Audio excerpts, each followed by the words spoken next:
Welcome to the weekly Chinuch Hashkafa message. And today I want to do something a little bit different. Normally I share with you a Dvar Torah that you can share with your children, and it can be something which will be the foundation of a discussion with a good message for them. But today I really want to share with you a Dvar Torah that's more a message for parents, something for parents to think about. And it's based, this is a word brought in Likra Shabbos, based on the Kutei Sichos, and it's a word on the first pasuk of this week's parsha, and something, of course, the famous idea that Rashi brings down. Torah tells us that Chayei Sarah, the life of Sarah, was 100 years, 20 years, and 7 years. And of course, Rashi says that means that when she was 100, she was like 20, just like a person who's 20 is really free from sin. So too, when she was 100, she was completely free of any sin. When she was 20, she was like a 7, leyofi, for beauty. So that's why the pasuk divides it up into 3 separate parts. And he explains there in this word the following, that there are 3 symbolisms. These ages represent 3 stages in a person's life. 7 years old is 6 or 7, we know, is the beginning of chinuch halachically. It's the beginning of the education process of a child. 20 is when a person is still free of sin, free of responsibility. And that's when the responsibility for wrongdoing begins. And 100 represents the shleimus, the finishing, the perfection, the completion of a person's mission on this earth. So the aspiration of a person is that when they're 100, they should be as free of wrongdoing as when they were 20. That's what it means, bas kuf ke bas chof. But how does that happen? That happens only when a person's 20, they're like 7. What does 7 mean? A person who's 7 normally is a pure child with pure faith, pure emunah. Nothing has been distorted yet, nothing has been corrupted or damaged. So 7 means a child who just innocently and in a pure way has complete and absolute emunah. And the child is educated in such a way that when they reach 20, they still like 7. When they still like 7, it means they don't mix in their own questions and their own philosophies and their own distortion of rationale and things that damage our emunah and belief in Hashem in a proper way.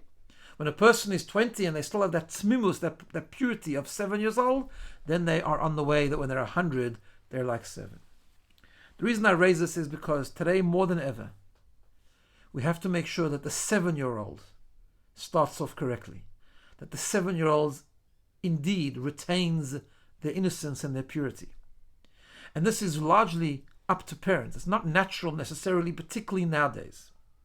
The importance cannot be emphasized enough. The importance of instilling in very young children, before all the influences of the world take hold, the importance of instilling in very young children authentic and pure hashkafa. Sitting at a Shabbos table and again and again and again talking about emunah, talking about the eternity of Torah, talking about how every letter in Torah is holy, eternal, applies nowadays like those days, that it's no difference, the Torah is absolutely nitzchias. All these things which we always take for granted, but today we cannot take for granted. We have to actively instill this in young children. Emunas chachamim and emunas tzadikim. That people, the Tanoim, the Amoraim, the Rishonim, the Achronim, the Rebbes, the Tzadikim, they're people on a different level altogether. The Heiligkeit, the purity, the Emunah in the things that they say. The idea that Eilu ve'el divur lekim chaim, that when 2 people argue in a Mishnah and a Gemara, it's not chas v'shalom, one is right, one is wrong. They're both right. It's just us small people have to try and understand what each one is saying. All of these types of things. The ideas of Mesirus Nefesh, by telling stories of Mesirus Nefesh, the stories of the Chumash, the story of the Akedah, which is last week's parsha. Understanding that the miracles that are spoken about in Torah are absolute kipshute, they are literal, these are miracles that happen, these are, even though the wondrous things, the great things, things that seem sometimes supernatural and strange. Instilling that emunah, that we are l'mayla miderech hateva, that is no problem for Hashem, the same Eibishter that creates a world and creates teva, can do nisim anytime.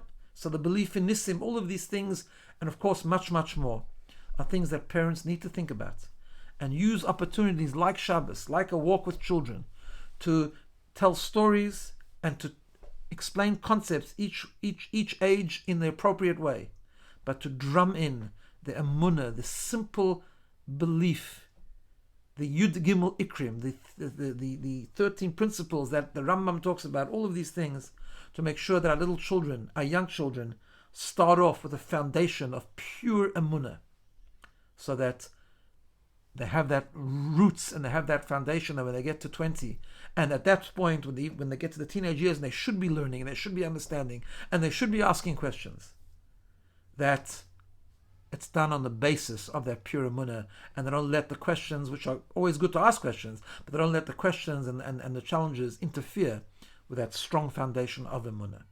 That's the word from Rashi. And again, this is something that parents can think about and reflect on, especially with young children, to bring more and more into the Shabbos table and to the environment where we find ourselves with our children, to have these discussions, instilling and knocking in slowly that pure emunah in all that is holy.